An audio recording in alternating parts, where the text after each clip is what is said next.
오늘 우리에게 주신 하나님의 말씀 출애굽기 19장 16절로 25절까지의 말씀입니다. 생명샘과 8월 19일 목요일 말씀 시내산에 강림하신 하나님의 영광과 위엄 함께 읽겠습니다.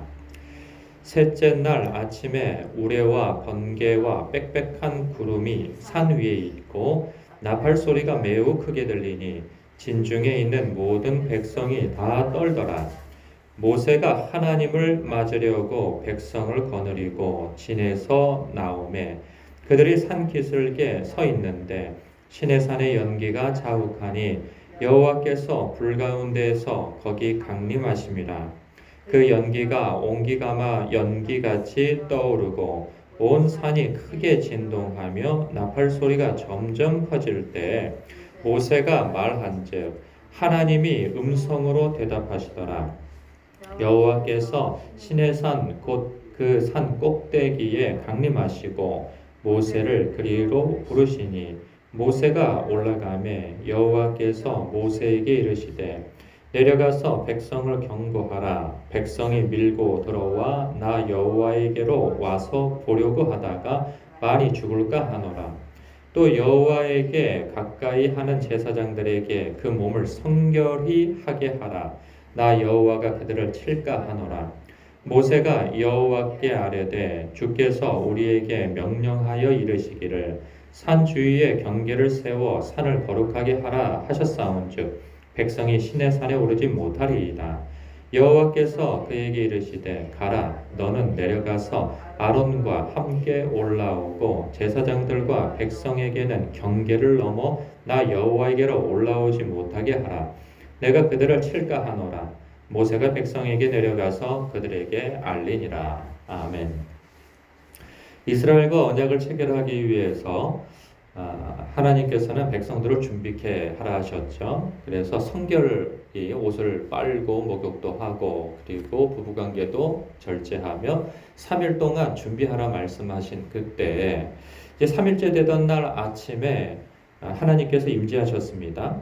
그 임재의 모습을 보니까 산에 우레와 번개와 빽빽한 구름이 산 위에 있다고 이렇게 묘사를 하고 있어요. 그러면서 18절에 시내산의 연기가 자욱하니 여호와께서 불 가운데에서 거기 강림하시니라.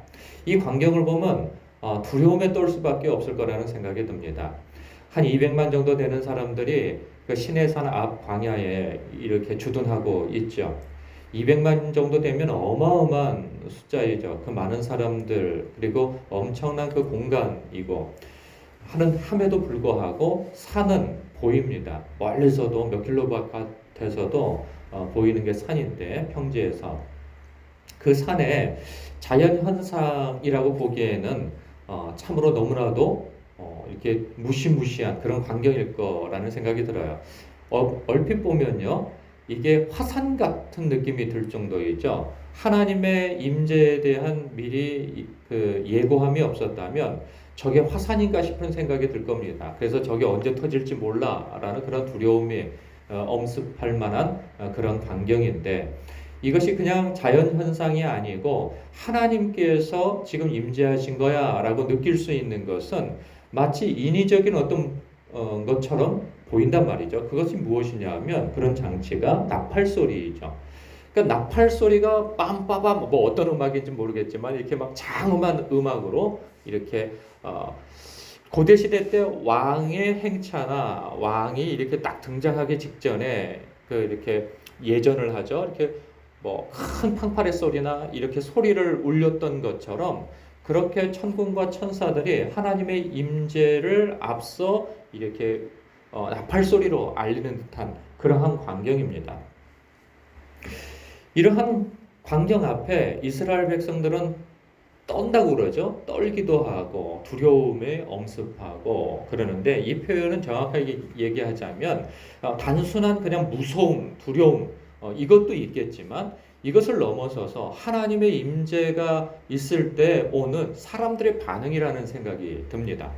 이 광경 말고도요. 성경 속에서 하나님의 임재가 이렇게 탁 어떤 임재하심이 강하게 있을 때에는 사람들이 평소에는 그 제사장들도 성전에서 물론 조심스럽긴 하지만 이렇게 서서 자기 할 일들을 다 합니다. 그런데 하나님의 임재가 강하게 있을 때에는 그 앞에 감히 움직일 수가 없어요. 하나님과 평소에 친밀한 관계를 가졌던 그러한 제사장들조차도 선지자조차도 하나님의 임재가 있을 때에는 엎드러져서 감히 고개도 들지 못한다든가 그 몸이 떨린다든가 이러한 현상이 일어나는 거죠. 마치 그러한 모습처럼 하나님께서 임하신 거예요. 임하신 가운데 사람들의 그런 반응이 일어나는 거죠. 그러면서 하나님께서 이렇게 하신 말씀 가운데 몇 가지 강조하시는 말씀이 있어요. 근데 이 중복되어지는 단어를 보면 그것이 뭐냐면 경계하라, 그리고 성결하게 하라, 거룩하게 하라 하는 거예요. 근데 이 말씀 다 같은 말인 거죠. 똑같은 뜻을 표현을 달리 한 거죠. 성결하라, 거룩하라. 여러분, 거룩한다고 하는 것에 대한 의미는 구별된다고 하는 것을 우리가 알고 있습니다. 그래서 세상 사람들과 다른 어떤 모습, 그런 것을 얘기할 수도 있겠죠. 그래서 하나님의 백성으로서 윤리적이고 무엇인가 깨끗한 정신과 마음 상태와 어떤 태도, 이런 것을 언급하지만 그거에 앞서서 거룩하라 하는 것은 거룩, 성결, 이것은 무엇을 의미하냐면 하나님과의 관계, 이 관계가 새롭게 되어졌을 때 거룩하게 되어지는 것이죠. 물론 여기에서는 2차적으로 이렇게 언급할 만한 그러한 성결이죠. 그러니까 하나님 앞에 경거망동하지 말고 그 불필요한 궁금증을 가지고 산에 올라서 도대체 하나님의 모습이 어떠한가 이러지 말고 경계하고 그리고 자신을 깨끗하게 하여서 하나님과 언약을 체결할 때의 그 몸가짐과 마음가짐을 깨끗하게 하라는 의미가 될 것입니다. 그런데 이 말씀이 오늘날 우리에게 주어질 때에는 하나님께서, 예수님께서도 그 말씀을 하셨죠. 하나님께서 거룩하시니 너희도 거룩하라, 이리 당부하셨습니다. 그랬을 때 1차적으로는 그 거룩은 무엇인가? 하나님과의 관계가 회복되어진 성도를 일컬어서 거룩하게 되어졌다 말하는 거죠. 그래서 하나님과 관계가 회복되어지지 않는 상태에서는 아무리 돌을 닦고 그리고 치성을 드리고 몸을 깨끗이 한다고 하여서 거룩하게 되어지지는 않습니다. 예수 그리스도의 보혈의 피로 말미암아 우리의 죄가 사함받고 그래서 의롭다 칭함을 받는 그때가 거룩하게 되어진 상태인 거죠.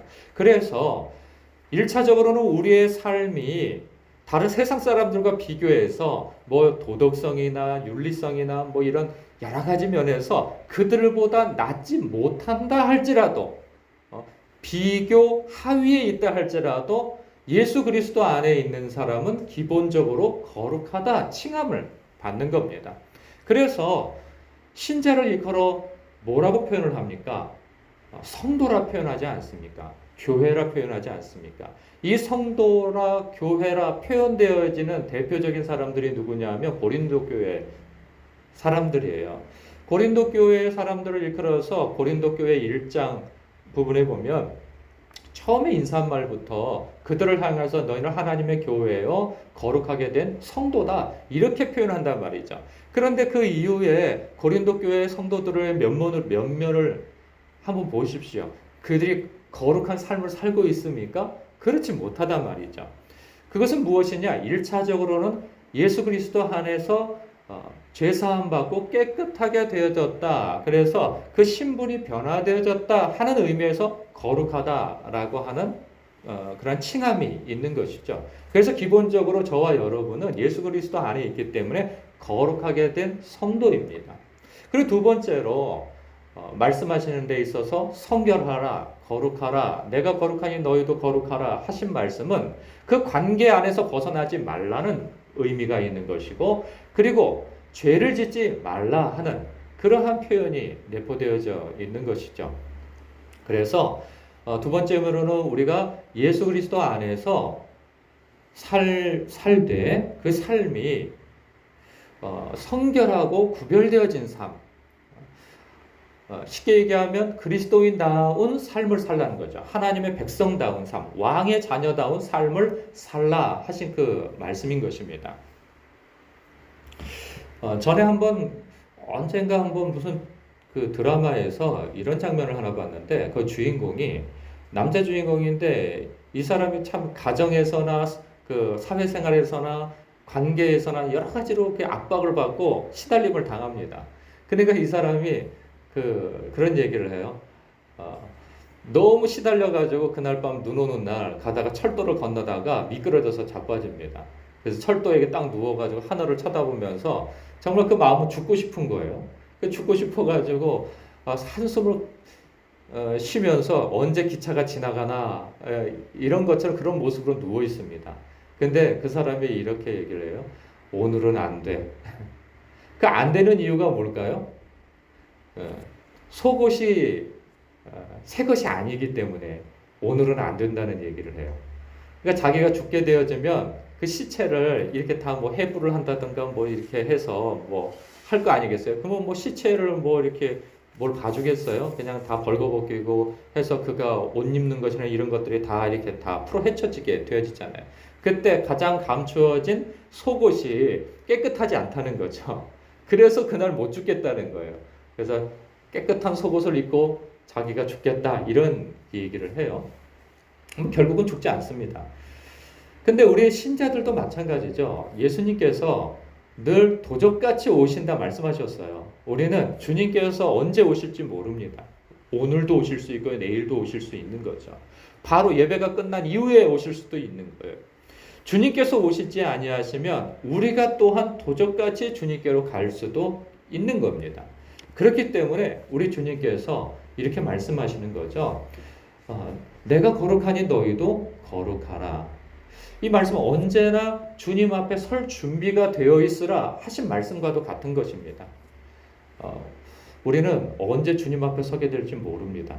그렇기 때문에 그런 생각을 가져요.